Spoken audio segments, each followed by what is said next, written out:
bir acı varsa verin ilacı, susayım. İçime dökülen gözyaşımı kurutayım.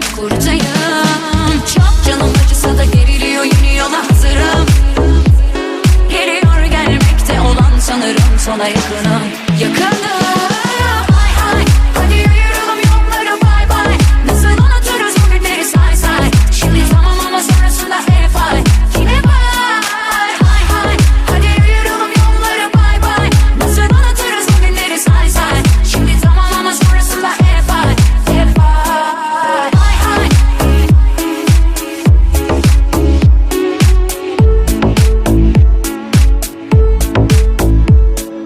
Bay bay.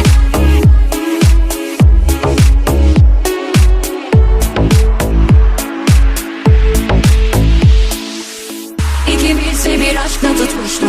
O zamanlar özeldi. Ne değişti de her şeyi sustuk. Konuşulsa yeterdi.